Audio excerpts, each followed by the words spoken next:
to order at 6:35. Okay, so do we have any agenda amendments? No, not at this point. Okay, great. So what about correspondence, items for future agendas, and public comments? Anyone wish to say anything at this point? No, we are moving along. Okay. So let's start with this one, the approval of the September 5th board meeting minutes. Can I make a motion to approve minutes of, what's the date again? The September 5th. September 5th. I'll second. Seconded. Any discussion? You know, there was one sentence in there that I think I might talk to you afterwards about, Sure. if that's okay with you all, with that little bit of change. Okay. Okay. All in favor, say aye. Aye. All opposed? I will abstain. I wasn't present for that meeting. Okay. I will too, abstain. Okay. So 2 abstaining. Okay. And no opposed. Motion carried. It's just a small thing. Thank you. Thank you. Okay, so the motion passed. And now we are right here already with our curriculum presentation. Kosha Patel. There she is. Okay. She's right now. She's ready to go. Has everyone met Kosha? Kosha Patel's our new director of curriculum. She doesn't feel new at all anymore. She's certainly not new to our schools. And she's going to present an overview of our K-6 curriculum. Yeah, and I was new to the curriculum director position, but I've worked at the Sheldon School for the past 15 years as the literacy coach. So I've been part of Franklin Northwest for a very long time.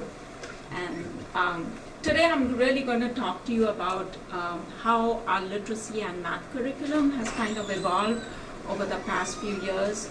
And the focus today is going to be on kindergarten through grade 6.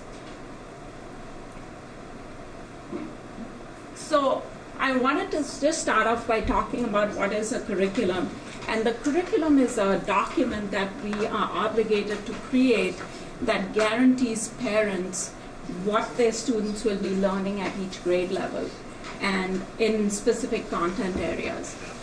It is based on the Common Core standards that were adopted by the state of Vermont in 2015 in math, reading, and in writing. And so it is our responsibility as a supervisory union to create this document that's guaranteed and it's a viable one, and that we are also in a position to assess it so that we can collect data. When the Common Core was adopted, there were a few shifts in the curriculum, and in English language arts, they really wanted to balance informational as well as literature in reading.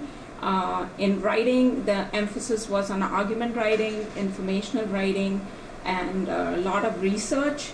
And then they also connected the English language arts standards to science, history, and the technical subjects. In math, the focus is on concepts, procedures, but a lot of it is also on the thinking that goes on behind doing this kind of math.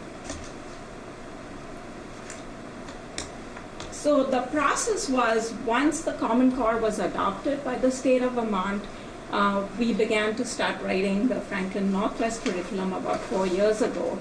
And the math and literacy leaders attended a lot of workshops on what the Common Core standards were and really understanding what was the vertical alignment from kindergarten to 12th grade before we started writing it. And then we worked with the curriculum director, who at that time was Libby Bonesteel, and started really writing these units of study that could be taught and assessed in all the elementary schools across the supervisory union.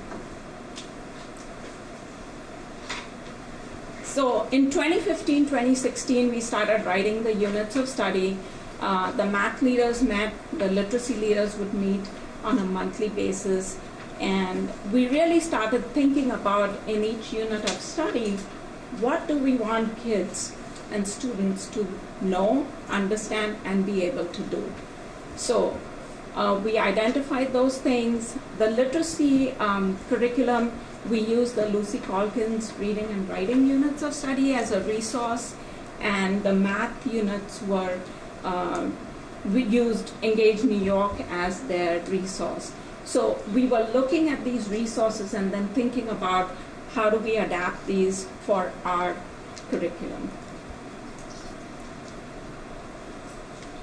So here you see an example of what a unit of study looks like in reading. On the top there you see standards. These are the Common Core standards, and these standards were chosen for this unit because they're connected to each other. And then you see in the 3 columns, what do we want students to know, and then middle is what do we want them to understand. Those are the big ideas of the unit, and then do's are what do we actually want them to be able to do by the end of the unit.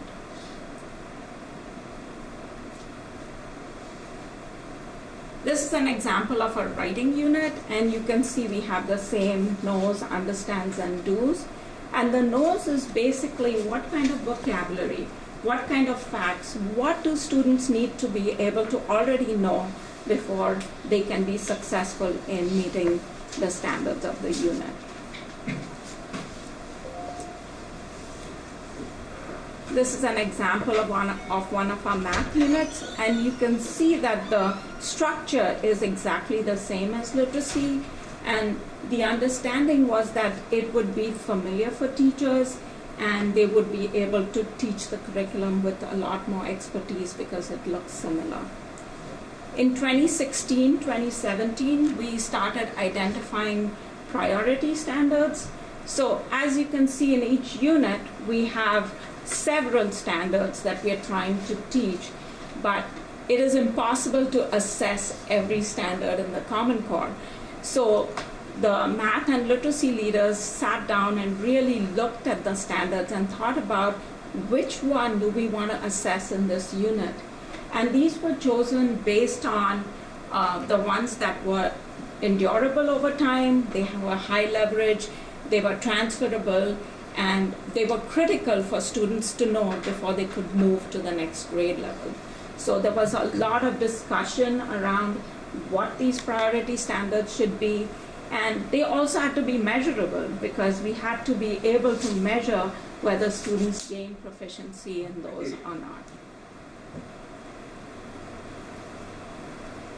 And then in the following year, in 2016, 2017, we started developing our proficiency scales in order to measure those priority standards. So what you see on the left is a unit, and the standard that we are trying to assess is highlighted in yellow, and then the proficiency scale was built to be able to assess that standard. And this was really critical for our MTSS system, which is the multi-tiered systems of support, because when a student did not meet proficiency on that standard, we knew we had to do something to intervene. We also had to look at patterns, like if a student didn't meet proficiency on one unit, are we really concerned? But if we are seeing consistently over the year that student is not meeting proficiency, then how do we intervene and make sure that they can gain those skills that they are missing? So that was what we did 2 years ago. And the best part of our curriculum is it's available to the public. It's right on our website, and any parent, any member of the community can go in and see at each grade level what the math units, the science units, and the reading and writing units.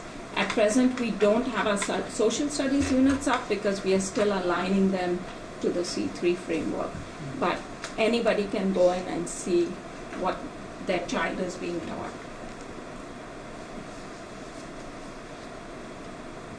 So the curriculum really tells teachers what they need to teach. But the best part of a curriculum is it doesn't tell teachers how to teach it. So we really want teachers to use their own creativity, their own experience in order to deliver lessons. So I wanted to be able to show you what that might look like, because every teacher has a different way of teaching the same content. So many times I've gone into a classroom and it may be 3 grade 3 classrooms, they're teaching the same lesson, but you will not see it being taught exactly the same way. The end outcome we want is the same because we have the same proficiency scale, but it has a lot of room for teachers to be able to really use their own creativity and expertise. So here's an example of a classroom. This is a second grade classroom where they're learning writing. And on the bottom picture there, you see the mini lesson or the focus of the whole lesson. The teacher teaches the lesson, and then students are working independently. And while those children are working independently, the teacher can then work with students who might need a little more support.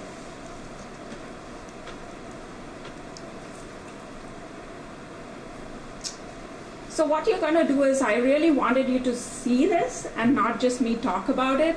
You're going to watch, it's a very short video on a teacher who's teaching a math mini lesson, and then it's followed by students working independently.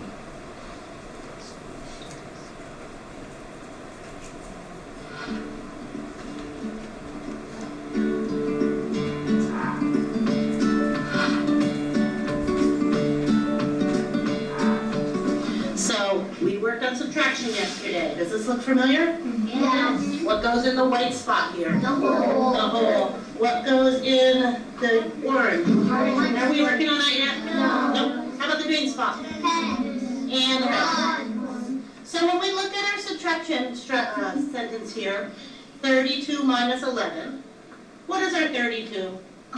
That's our whole. That's the biggest number. So I can put that right up here on my, somebody stole my black. Right up here on my helper, right? And then when I look at my 11, what do we do with the 11? Sully? We break it up into 10 and 1. Why 10 and 1? Because that's what it is. There's 1, 10, and 11, and there's only one single. There's 1 10 and 1 single. Oops, I put that in the hundreds. 1 10 and 1.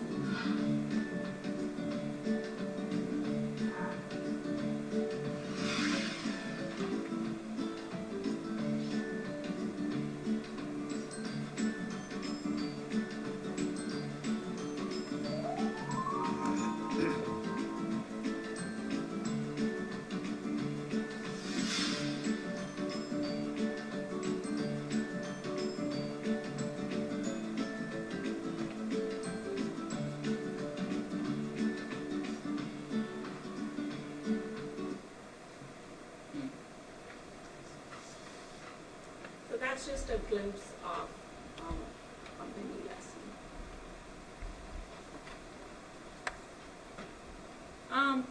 The next thing I really wanted to talk about is our professional learning communities, because when we talk about curriculum and think of it as a document, it's actually something that we are using very collaboratively.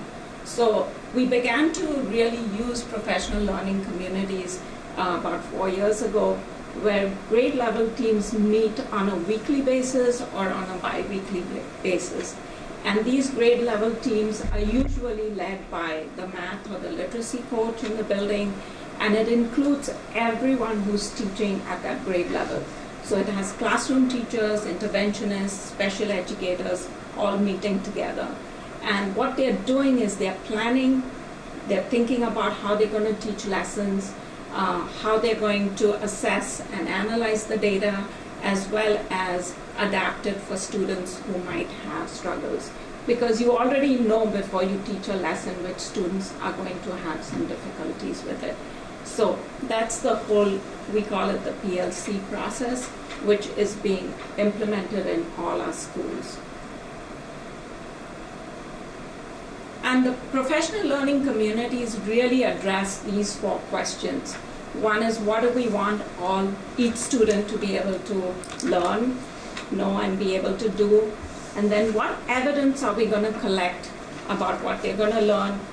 How will we respond when some students don't learn? And then what will we do if they already know it? So this kind of thinking and planning is going on a weekly basis with the curriculum. And the student learning is really at the heart of the PLC process. We are really thinking about each student and what we can do or plan to make sure that they reach proficiency. Knowing each student's learning style, knowing what their difficulties might be, and then also knowing what their strengths are, because we don't want to forget kids who are at that upper end. If they already know how to do something, you want to make sure that you're doing something to keep them challenged. So this is what you're going to watch is another short video clip, and this is from a math professional learning community and a literacy one. So when you watch the video, the first part is a math PLC, that's a third grade PLC. The teachers have completed teaching a unit, and they're looking at the data and thinking about what actually the data is showing them. And then you're going to watch a short clip on a literacy PLC, and that's of grade 5-6 PLC, where they're really talking over the literary essay checklist that they've created. So they're teaching all students how to write a literary essay, and they've thought of a checklist that they're going to use as they're teaching. They're discussing the effectiveness of using an online reading program, and then they're talking about providing writing enrichment activities. So you're going to see both those things, how the PLCs use all these different things as they're going through that process.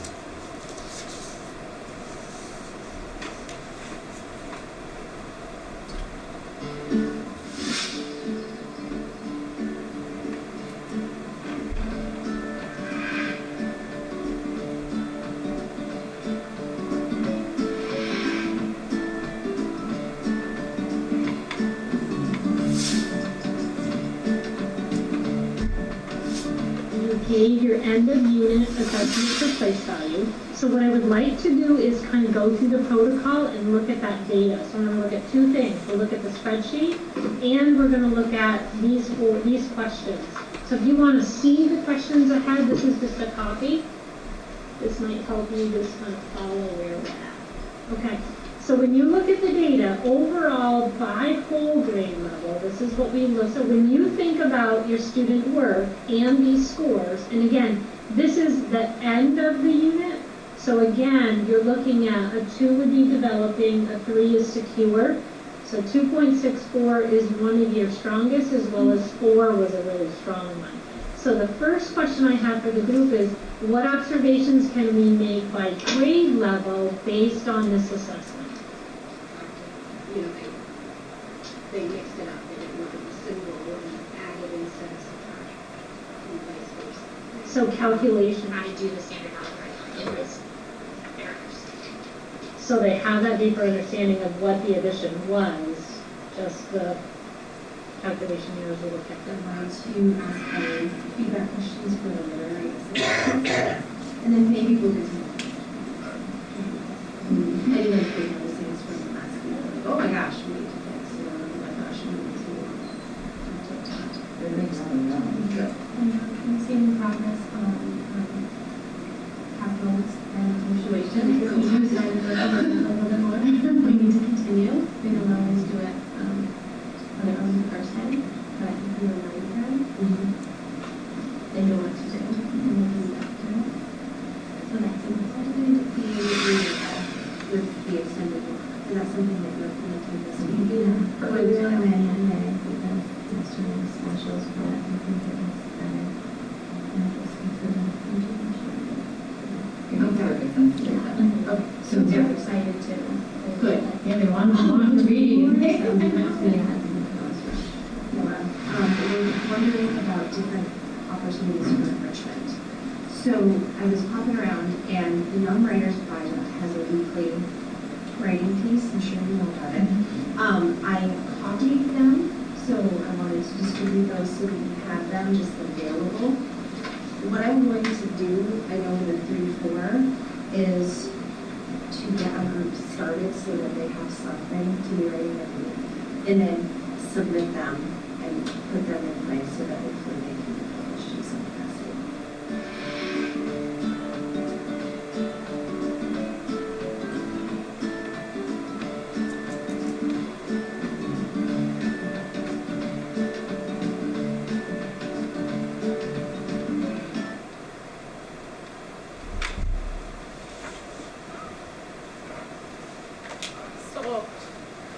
can see, a lot of work is going on in RSU with the curriculum, and it is still a work in progress. A curriculum is always considered to be in draft form. As we teach our units and keep using our proficiency scales, the math and literacy leaders get feedback from teachers on things that are working or things that might need tweaking or revising. So we are constantly revising and trying to make it better so that we can really respond to how kids are learning. And so it's a continuous improvement process. And the biggest change I think we've made in the way we are teaching is we've really shifted our focus from what are we teaching to what are students learning. So the focus is changing really to looking at student work and saying, did they get what we taught? You know. And what's in the works? We've started aligning our social studies curriculum K-12.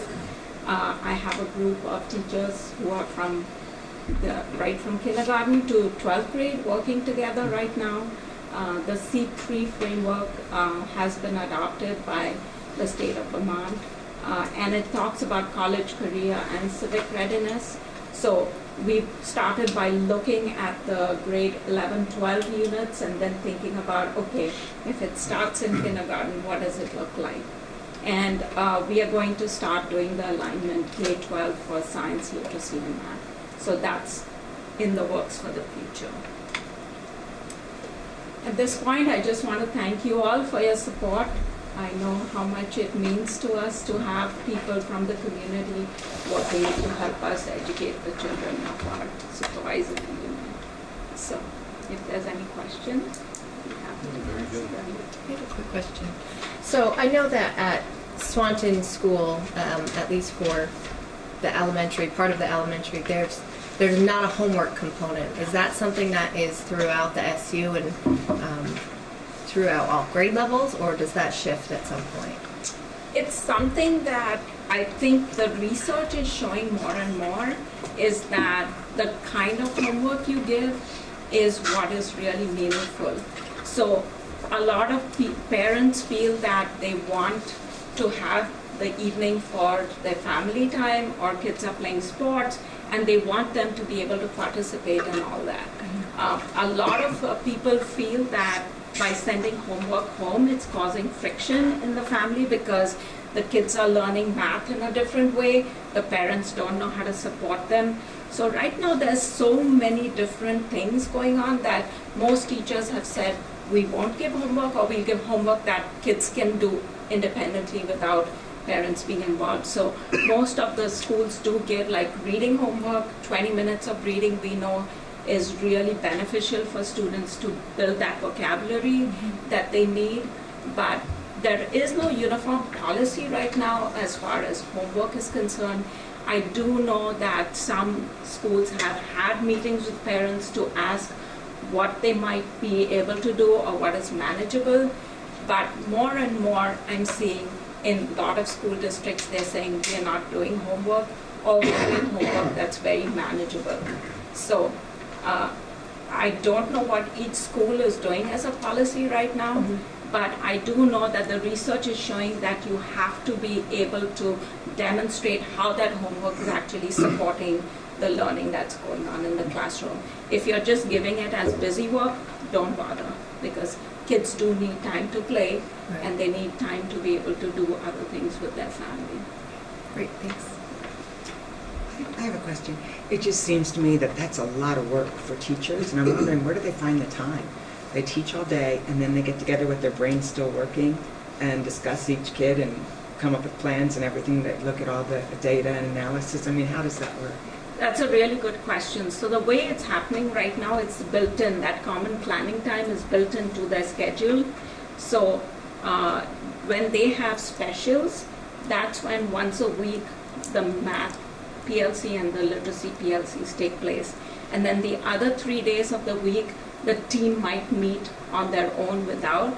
And in some schools, they're doing it as their staff meeting. So that's already built into their schedule. And some of them are saying, we are going to do it bi-weekly. So when we have our staff meetings every Wednesday, 2 staff meetings a month might be devoted to looking at their math and their literacy PLC. But most of the time it's built into the school schedule. It's not after school.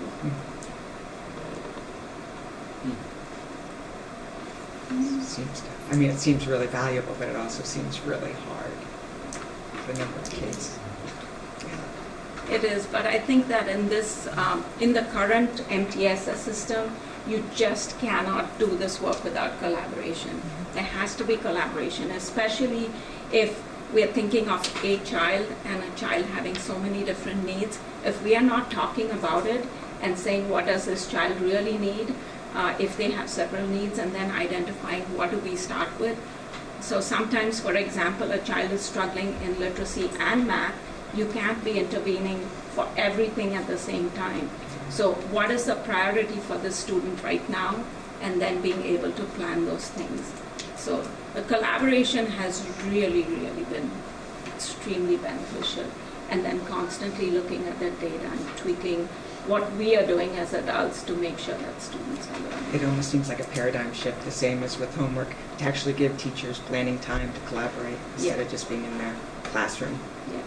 I think all the extra work also speaks to just the importance of the quality of teachers that we're bringing into our schools, because it does take a special sort of someone to be able to juggle all of this. So It's true, because last year we had a new teacher, and she said, in my old school I've never had a PLC, but by the end of the year she said, I see the total benefit of this. She was totally sold on it. that's great. Yeah, just being able to, like you were saying, you're not isolated in a classroom struggling by yourself. You've got all these resources right within your reach who are helping you in whatever you might be struggling with. And it's also part of what we call a viable and guaranteed curriculum. If in the old version of things where I just took my lesson book and shut the door and didn't talk to anybody, there's no guarantee that what I'm doing is the same as what the teacher next door and so forth. But when we are collaborating and planning and looking at, exactly, Grade to grade. there'd be gaps. Yeah. And so when we Practices are plan different from horizontally and vertically together, that's where we really make sure we have the most important learning taking place and teachers reflecting constantly on it. And it helps too with students moving from school to school. Absolutely. There aren't those gaps because the whole SU is, right? In fact, today I was at a school and I met with their leadership team, and they said they had just had a student move into their school from another school in our SU, and they said that child is totally fitted in because they're following the exact same curriculum in 5th grade. And so, for the student, it's nothing like totally out of the blue or I don't understand. So it was really nice to hear that it's seamless for the children.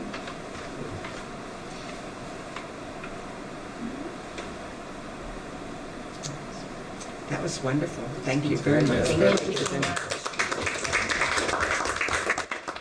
Thank you. And you must be very persuasive because you have to get all the teachers to sign on to all this too. So Well, credibility I is have to persuasive. give credit to Libby because she's been doing this for 5 years and she was very convincing. She got us to a place where I think now people have seen the benefits of working. But you've been presenting at the SU, a lot of in service for years, so people really, she does a great job and people respect her and Thank you. On the board, we switch over. Yes. Great, thank you. And we are doing a great job timing-wise. We are now at the fiscal and HR report segment of our program. This month's business report was based on the first look at the special ed, the special ed budget. The first look, this is probably the most fluid of all three of the SU budgets because students do move in and move out, their placements change. I did try to revamp the summary format, hoping that the the information is more useful to you as board members with the school-based, looking at expenses and revenues, trying to group the expenses into 5 large categories. But overall, the SU special ed is close to being within budget. There are some schools that are having a harder time, mainly in the area of tuition. We have more tuition placements this year than we had budgeted for. By the way, we'll continue to update you probably every other month on this. Next month, you'll probably see draft one of the 2020 budgets. Can't believe I'm at that number. To me, that's one of the hardest things to wrap my hands around is that special education. Anybody else just looking at it? It's always an estimate because we build it in October for next year, and It's difficult. it's very difficult. That's why you have to manage it very closely. Thank you. Did anyone have any questions for Becky? No. Okay, thank you. Thank you for getting that up to us too. Okay. And we're doing HR report, business, more business or more HR? Laura, do you have anything for us? I don't know. I think we're gonna. Bonnie, we're going to have you talk to us later? Okay, great, thank you. Okay, great, so we can move on, right, to the superintendent report. So it's been a very busy fall. We've had very well attended events in all of our schools. This is back to school nights and open houses, and all of that have been very successful. The MVU girls won powder puff, first time ever. Wow. And Didn't know that. I was told today that I can't ever come now because I had to be out of town, so they decided that must be why. And I said, but I never went the other years, so I can't be a factor. So that was very exciting. I know the girls have been very young women have been working very hard. And it's for a wonderful cause. I don't know how much money. I'm sure the MVU board will know how much money was raised in that event. I have just a quick update. I met at an all superintendents meeting. We had Dan French speak a little bit to superintendents about his vision for his beginning visions for the Agency of Education. This was right after the dismissal of Amy Fowler occurred. People were pretty surprised at the suddenness of that, although I think his rationale was very clear when he spoke to us. He spoke to the fact that with 2 deputy secretaries and many folks being answerable to multiple supervisors, there would be projects. The brand new longitudinal data system is a perfect example. There's been an RFP process. There have been vendor issues. There were 3 project managers. Nobody actually seemed to, I'm on TV, but there wasn't a lot of managing of the project. A lot of sitting around and having meetings about how terrible things are, but nobody actually moving the group forward. Those were the kinds of things that he finds as a leader very frustrating, and he really felt that having a clearer chain of command and he is reorganizing, I think, all levels of the agency. So, although there will likely be some disruptions around that, many of us in the field will look at the little education book and we'll ask each other, who's in charge of homelessness now? Is it this person or was that last year? You make a phone call, you say, no, she's not here anymore. I do thus and such. The way it has been organized by theme almost, or by initiative. They had a personalized learning team and a proficiency team and an MTSS team. Those things really should be linked, not separate. So I think that a reorganization makes a lot of sense. So we're looking forward to that. And he also spoke to moving folks from Barry and some other satellite locations to one floor of the National Life Building where the entire staff will be together so that they should be collaborating together and working together. and that should make the agency more efficient. He also spoke pretty passionately about the history of the agency of ed having what he really called surface level feedback and communication. So you have some sort of project that is mandated that you have community feedback or feedback from the field. So the day before it's due, when the decision's all ready, they say, quick, Kosha, come to Montpelier, sit in a group, we'll tell you what we're doing, and then you're going to sign off that you're here. That has been sort of a practice for a long time. I don't think that's really a big exaggeration, that scenario. I've been at some of those meetings. He really is looking to build in more meaningful feedback and input from the field. So I hope that those things happen. I'm pretty hopeful.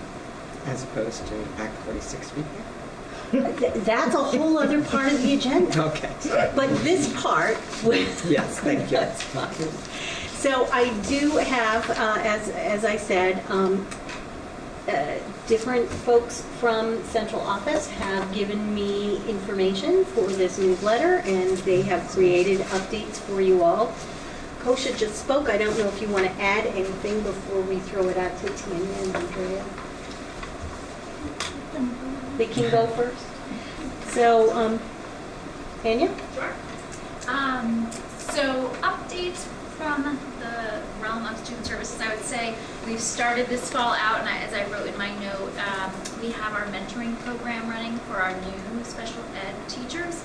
And that is an ongoing year-to-year thing. What we've added this year, not added, but kind of shifted directions, is with having Heidi Mosier, who is a veteran special educator who has for a long time supported teachers in intensive curriculum development. She's kind of shifted her focus to now do more of a coaching, mentoring, more coaching, I would say, with new teachers, new special educators. So she's spending concentrated amount of time with them, really supporting them to know how to run meetings and write those reports. And along with helping actually, now she's sitting on a team with the other coaches in the district, so she's working directly with the curriculum area coaches, so special ed and curriculum area with Kosha, trying to really kind of integrate those two worlds. She's actually just this week been supporting a classroom teacher, observing and giving some feedback around a whole group of students. So I think we're really utilizing her skill set, and that's pretty exciting for me to see, especially with our new folks. And I think it's just so important to support them so that we don't experience the turnover, that we can sometimes experience. Let's see what else. I think I've mentioned before, some of our schools are working on really bolstering their skills around co-teaching. So we have a consultant who has done some training with a couple of our different schools. So some teachers, there's 2 teams at Highgate, 2 teams at MVU High School. So it's separate teams that are working on a co-teaching model, along with Swanton actually sort of doing a self-study around co-teaching. So we've got kind of different pockets going across the SU around that. And that's not to shift what we're doing necessarily, it's to be able to offer a different chink in our continuum, if you will, right? So what might work for one group of students might really work differently for another. So we've got that work going on. And then in terms of just the business side of things, we're right now working very much with the business office, and we're working on our service plan for next year. So that's where we get to predict what will happen a year from now and really kind of look at all those costs. And one thing I would mention around, Becky mentioned that some of our high costs are around those tuitions that we're paying to out-of-district placements. And we're really trying to pay attention to that and really trying to get a handle on how do we, and I've said this before, build capacity in district. So part of what we've been working on at the high school level is really combining some of our resources, and I had mentioned before, kind of revamping our alternative program. We've got a team of folks down there now working together to serve students, and we've been able to kind of serve probably a handful of students at this point in our program that otherwise would have in another year maybe have been outplaced. So though our numbers look high, we are able to hold more. But what we're really desperate for at this point in that program is a mental health clinician to support some of the social skills development and some of those pieces that that we really need to plug in, even for high school students. And so we have not had luck yet hiring for that position. So we're still trying, and that to me feels like a piece that we're missing, and we're hopeful to get that filled. I think that's kind of a summary. Any questions anyone has? What's going on in our world? Thank you. Thank you very much. So Bonnie, do you want to do a quick overview of human resources and what has been going on in your very busy world in that department? So we have, our whole department has changed roles in human resources. So I am the human resources coordinator now, and we now have a benefits coordinator. And Kira is mentoring all of us as she's shifting into her role of executive assistant. So we have been very busy since the beginning of the school year, or since July 1. We've onboarded over 75 employees. So with onboarding comes contract creations, working with principals, benefits setup, all of those things to get them situated. On the forefront of the HR world has been health insurance. We'll discuss some of that later, but the HR department put out an RFP looking for a new administrator. We are now preparing for open enrollment, which we will have set the end of October into the middle of November for benefits sign up for next year. And we've spent a lot of time being the face now, and we conducted a training at new teacher orientation day. We set up a booth at the all-employee in-service at the beginning of the year, put out tons of information for all the staff to have regarding payroll, professional development, and insurance, all things that are on the forefront of them.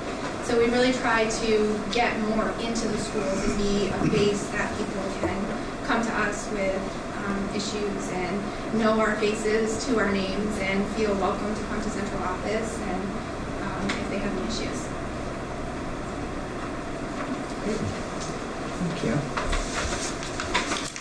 Andrea? So where to start? So we're up and running with our preschools.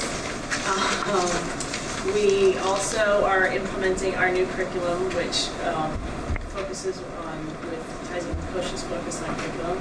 Last year we adopted a curriculum called Connect for Learning, which all of us are implementing. It's designed to be for a full day, 5-day preschool program, so we're still fiddling around with what pieces are most pertinent when we only have a 3-day half-day program, which is what most of us are running on right now. Again, I do kudos to Kosha, who last year took this curriculum that we had and aligned it with the K standards, and so we have the power standards coming down to pre-K, and so we're trying to make sure that all of the teachers are hitting those power standards as they have to choose what lessons work for them when they're kind of shrinking down this curriculum.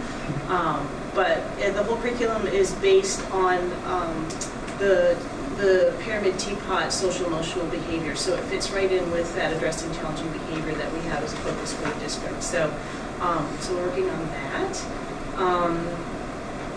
What else did I say we were doing? We continue to collaborate with Maple Run. So as you know, we've historically had a collaboration. The new director at Maple Run is Melanie Boyle.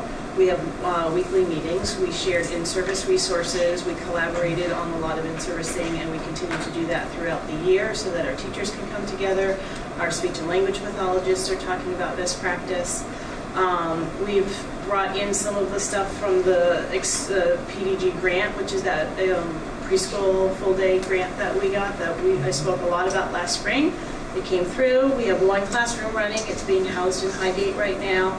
And the part of that grant includes some training. So we are sending a special educator to a train the trainers of a program called Flip It, which is also about how to handle challenging behavior. So she'll come back and train us and Maple Run.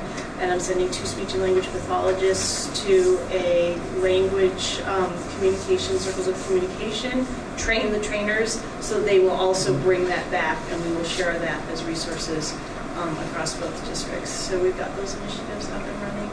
I think that's pretty much it. There's a lot of state stuff going on, but that continues. You'll keep us informed as the legislation comes back. Thank you. Thank you. So I think that's it for the central office superintendent's report. Anyone else? Okay, thank you very much, everybody. All right, our next agenda item is old business, Act 46 update. Some information on that. Who wants to start on that one? Bob, how about you? You've been front and center. Sure. So, as you know, the state board has concluded its listening tour. They have heard now from all 3 regions. They met yesterday to start discussing the parameters and the criteria they would be judging the alternative governance structure proposals by. Unfortunately, some of the news that came out of that meeting isn't good for us.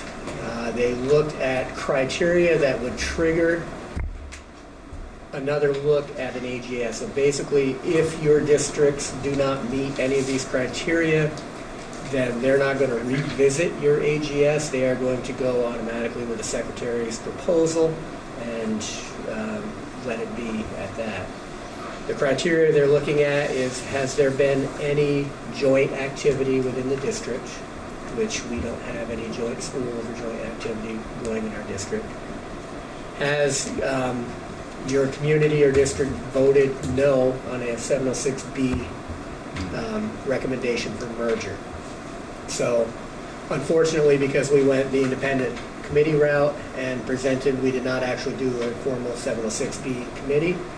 We don't have the negative vote on a merger proposal in any of our communities, even though we have a unanimous vote in 3 of our communities and a majority vote in the 4th community supporting the alternative governance structure proposal that we developed. They're also looking at if there is a disparity of 20% or higher amongst per pupil spending within the districts, would trigger a review of debt between the districts and consider the debt issue and see if that would be a barrier to merger. We don't have that as well. And then they're also looking at, has there been any recent merger activity within your districts or within your SU? And we also have none of that. The other factor they're looking at, and I find this one interesting, is that if all of your towns within your district or within your SU are not contiguous, that would trigger a review of the AGS. They didn't expand upon that to say that if your existing districts don't qualify for that, but the Secretary's plan triggers that, as in the case of Sheldon, they're recommending your merger with both Berkshire and Bakersfield, correct? Neither of which you are contiguous with. So I plan on reaching out to the state board via email and urging them to consider that not only should they be looking at the current districts, but also if you're not considering the AGS, what is the state plan? And if it places you into the same criteria that you're considering on this end, you need to consider it on that end as well. So that may trigger a review of the AGS proposal, which is joint, obviously. If they don't take that, then they've already considered us to be merged, and that would be their recommendation. So that communication goes on. I haven't seen the official document from that meeting yet, but this is just kind of the first-hand reporting I'm getting from people that were at the meeting and what they understood from their notes to be what the state board has voted on for criteria to judge these proposals by. Could you explain what that first criteria was? Joint activity? Yeah. The joint activity is if you have any joint operating schools. I'm not sure what that means. Would that be like an elementary school that shares students? Couldn't it be MVU? I don't think that is considered a joint school, it's a union school. You might, if you had 5th and 6th graders together in Highgate or something from a couple of schools, that might be a joint contract, something. Yeah, I'm not sure, I've heard Terry, this. what exactly. Yeah, there what the might be some definition leeway is. there. Now, the concern I have is they're kind of redefining, with this non-contiguous districts, redefining geographic isolation as they go. They're not following it as it's defined in the law itself. They're making up their own definition of it for consideration. So the communication goes on, which brings us to obviously the class action lawsuit. As of last count, there are 16 communities that have signed up to be plaintiffs on that lawsuit. I know that it's been discussed in each of our communities. I don't know where you all stand on that. I know Franklin voted unanimously to join that lawsuit and have done so. The important thing to consider at this point in time is there is no upfront cost. The lawyers have been working pro bono up to this point to prepare this and to prepare the injunction to be filed as soon as the state plan becomes final. There is a meeting scheduled for October 15th in Montpelier at the library for 4:30 in the afternoon for the communities that have voted to join that lawsuit, to meet with the attorneys and discuss each town's individual concerns and unique situations. So all I know is that it's moving forward, it's growing, it's gone from about, I think when we joined on there, we were the 6th community to join, and it's up to 16 now, so it's definitely growing. There are more communities jumping on board, and I think it makes a strong statement to the Board of Education that we're serious and continuing to fight. I had a question about that, because it says there's no cost to sign up, but I thought there was a cost to sign up, like you're committing to paying a minimum every year. You're not committing to anything until after the state board issues their final plan, and then at that point, there will be an assessment as to what communities are affected, what communities are still involved in the lawsuit, and what your cost to continue at that point would be. There's no obligation at that point to continue on. So at this point in time, there's no cost. After the state plan is issued, they'll determine the cost and assess that, and anyone that wishes to remain party to that lawsuit, those costs will be split amongst those communities. I misunderstood that then the last time, at our last meeting, because at our last meeting, I thought it was if you want to join, it'll probably cost between $3,000 and $6,000, and you don't have to pay it yet. That was kind of how I heard it. Yeah, the estimation of the cost divided up was that, but there's no commitment at this point in time to sign up. And that yet didn't come through. Right. That I don't know how that So is gonna... the funding, if a school were to join the lawsuit, is there a stipulation on ed dollars versus what money? I've heard that that's been said by the agency that we can't use education dollars to fund that. I know some people in our community, when we were discussing it at our meeting, had offered fundraising and donations, and they seemed to think that they would come up with a considerable amount of money from community donations and fundraising to help support the cause. And with 16 communities signed on, it kind of defrays a lot of the costs, and it kind of spreads it out over a lot of communities. Makes it easier for everybody to join forces in the fight this. What's the advantage of having, say, 20 or 25 schools join, and then when they say how much it's going to cost, you have 10 of those schools back out? I think at this point in time, it's the message that's being sent to the state board. If you have 25 schools that have stood up and said, we're going to fight this, even if after the final plan is issued, if not all those schools stay in the fight, at least you made that initial statement that you intend to fight, and then you make that choice. How committed you are to that fight.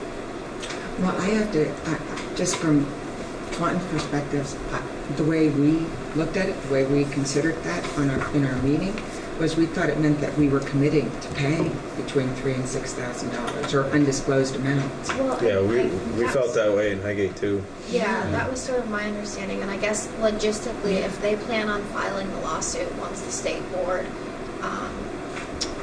puts their plan out, and a school has voted to join, but the school decides after the state board puts their plan out that they don't want to be party to it, how would that school have the ability to meet and vote prior to the lawsuit being filed? I think you can opt out of that because there are going to be communities that have signed on to fight that hopefully the state board issues a favorable decision for them and they no longer have anything to fight. That will be choosing to opt out at that point. I don't think once that lawsuit's filed, you're on the hook. If you can say at any time, look, we're no longer a part of this. Thank you for your work up to this point. Because everything has been done pro bono to this point. There's been no cost that have been incurred by any of the districts. Can you get information about that? Like just to make sure that if someone says they're on board, what happens if they don't continue to pursue? Yeah, I can have perhaps Margaret reach out. She's the one that's coordinating the group.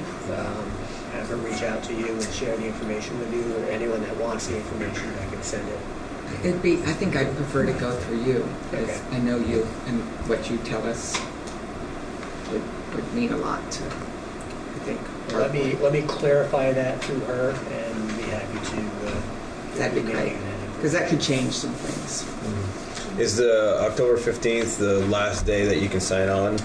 I think she had requested any community let her know by October 12th. She never said that was a drop-dead date.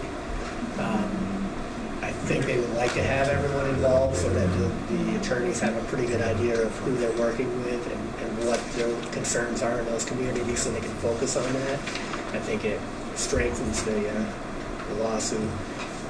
Obviously, a lot of the concerns we have are going to be across the SU, but Highgate, I'm sure, has different concerns than Franklin, as does Sheldon, and you're going to want to be able to discuss those specifically with them. Yeah, because I was under the impression that as soon as we signed on, we were liable for that money. Right. So that had a lot to do with our decision process.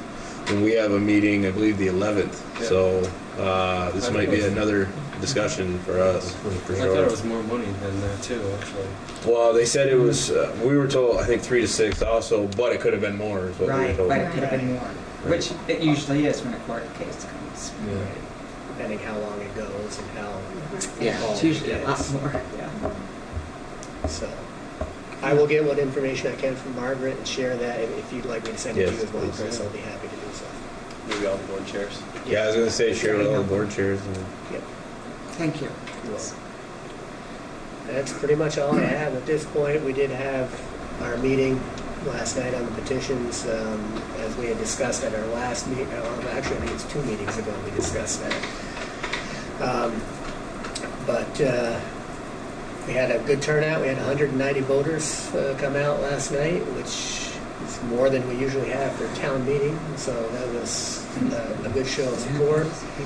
They ended up voting, it was 175 to 15 not to become a non-operating district. And it was 160 to 29 with 1 empty ballot to not sell the school's assets to the town.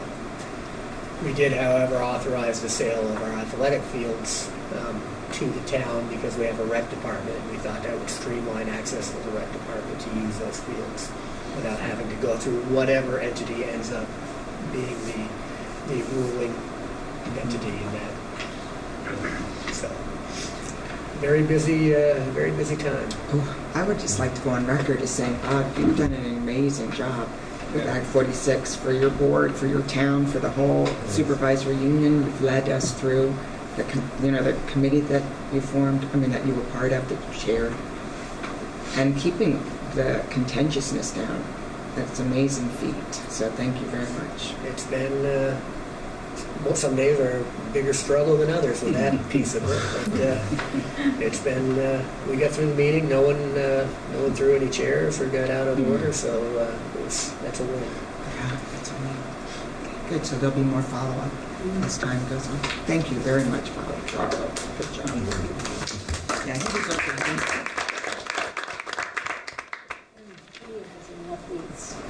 Children. Yeah. Have you? No? No. Still out there. We, Kosha sent a letter, just sort of explaining the implications for Sheldon, especially with a significant change in curriculum if we were moved. We've sent testimony, so we're sort of wait and see at this point. We have a meeting next week, and we've sort of started conversations with Franklin Northeast just to get a preliminary understanding of what's going on up there in case we are moved. And so I have a meeting next week with them. So.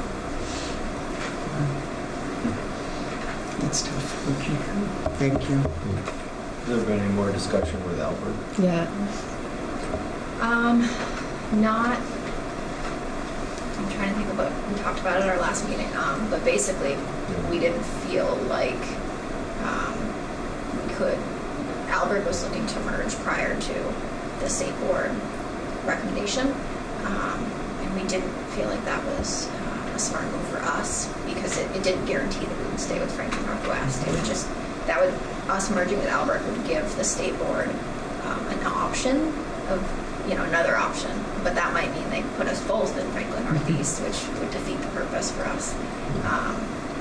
So at this point, it's been suggested to the state board that that's an option, but that's as far as we've gone. Smart. Anyone else have any comments or questions? Nice, thank you. Okay, new business.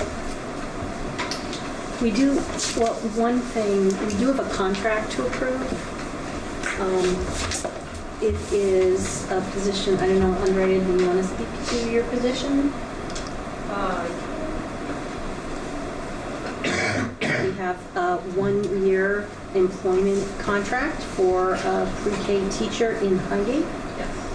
Do you want to add to that? Sure.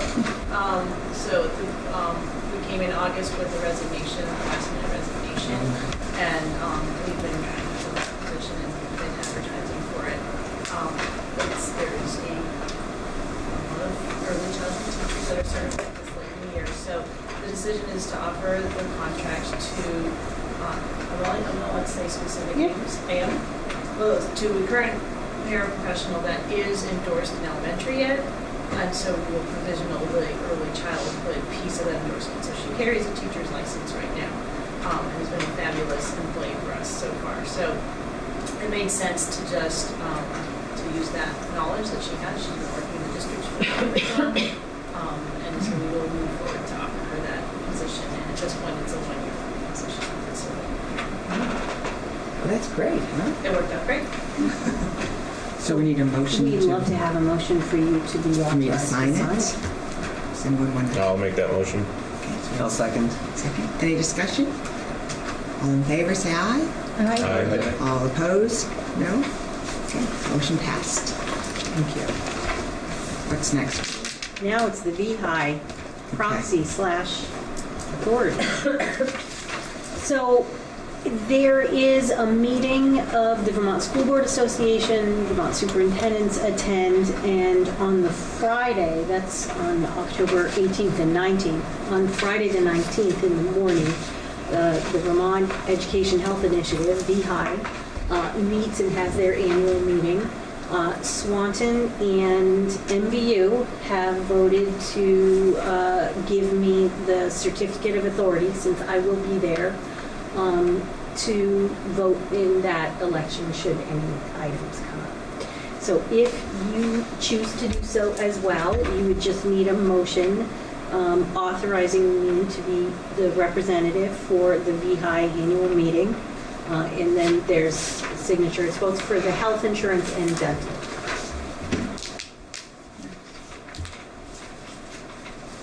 I don't believe any particular controversial votes will occur. I was the proxy the other year when they changed the configuration of the board, and that was a hot ticket item. This one is much more straightforward, but of course it's important to get the information given what's going on in healthcare. So you need a motion here? I do. And you can make that motion, give the proxy for our supervisory union, right? Yes. I'll make that motion. Motion, second? A second. Second. Discussion? Now, if each school is going to authorize you to be the proxy for them, does the SU have a vote in that Yes. process as well? You do. You all get, you're all individual members, and you all get a vote. So when you go down there as a proxy, if there was a, for instance, when it was changing the configuration, it was very important that they were counting votes. Right. Everybody had different colored tickets, depending on how many boards gave them authorization. You had to hold them up, so that they were really counting the individual votes. Yes, everybody is an individual member. Each school is absolutely. Good discussion. Any other discussion? Okay, all in favor say aye. Aye. All opposed, no. Motion carried. Great, thank you.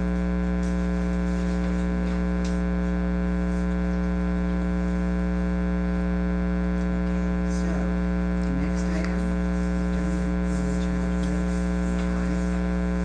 it looks like negotiations, we're going to do that in We look for a finding for negotiations to be discussed later in executive session, because we probably didn't want to do a little strategizing, and that's one of those areas where premature knowledge to the general public would put the board at a substantial disadvantage. Well said. Well said. So should we see anything else during this meeting before we? You make the finding now. Oh, okay, we'll make the finding. We need a motion for that? Motion for that? I'll make a motion to move the negotiations update into an executive session. Will premature public knowledge replace the board or other parties at substantial risk. Thank you. I'll second it. Great. We don't do discussion on that, do we? Okay, good, so that's good. Do we have to vote on it though? All in favor, aye? Aye. Opposed? Okay, that passed. So does that mean we do it right now or we wait? No, you wait. I was reviewing something for executive session. It comes up occasionally, right? And I was reminded of the fact that you're supposed to make the finding earlier in the meeting and say, well, gee, should we discuss it in executive? I mean, negotiations is a pretty straightforward piece, but for example, the next item is also a possible finding. We're looking at a third-party health insurance administrator that has to do with your negotiated agreement and a side letter, so the decision is implicated in that. You may want to have a finding, have a discussion and finding as to whether that should move to executive session. And then later at the end of your meeting, you just make a motion to go into executive session for those.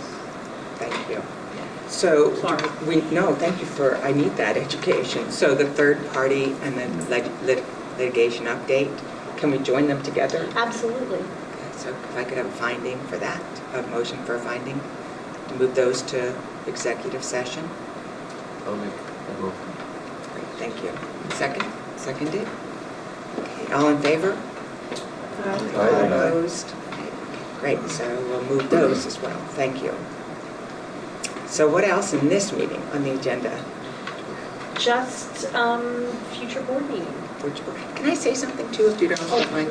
You know, next week is Energy Something Week, and so I just wanted you to know that Swanton has a bunch of stuff going on with the community dinner and everything else, if anyone's interested. I left these with my water bottle at the front door, so if you're interested, you could grab one on the way out. Also, it's on their website and everything. There's quite a few activities. Okay, and then future board meetings. Our next one is November 7th at Franklin. Great. Any other topics? Anything else we want to discuss? I just want to circle back, reviewing an email I got from Margaret here. Pretty much discusses what we were discussing and clears it up.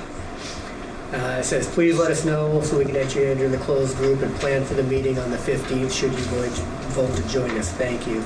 At the meeting, beyond introductions, we will look at the legal issues presented by forced merger and the strengths and challenges of each issue, along with which towns are impacted by each issue. Please remember that this is not a final commitment at this time, or no financial cost will be incurred. Final decisions will be made after the issuance of the State Board of Education plan benefits. Oh, that's great. That took care of that. Beautiful. Thank you. Okay. So that's good to know. Thank you all. Right. Any other comments? Oh, I would like to, I don't know if we have to vote on this, but I would like to invite Bonnie to join us in the executive session on negotiations. I think Laura should also come because of negotiations in particular.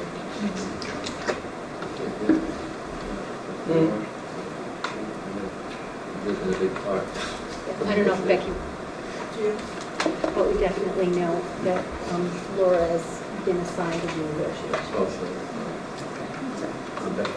So Becky doesn't have to. Okay. Terry, I'm actually going to recuse myself from this executive session. My wife teaches in Franklin, so. That's right, thank you. Making her leave. I will also. My wife teaches in Sheldon. Yes, thank you for that. Okay, so I don't know why my mind is not working for litigation here. Do we, or for all this stuff, do we say we motion Now to you move? need to make a motion for Okay. executive. Can we make a motion? Can we ask them to save the litigation piece? Can we do that first? Yes, maybe? because Okay. that wasn't in the main part of the thinking, Julia. It's not in the main part of as far as it's not new business, but it is an update that you should have, and it would definitely be something that would need to be discussed in executive session. Great. Okay, so can I have a I'll motion? make the motion to enter executive session for those issues and invite Bonnie and Laura and Julie. And Grant, I guess. We can't let her go yet.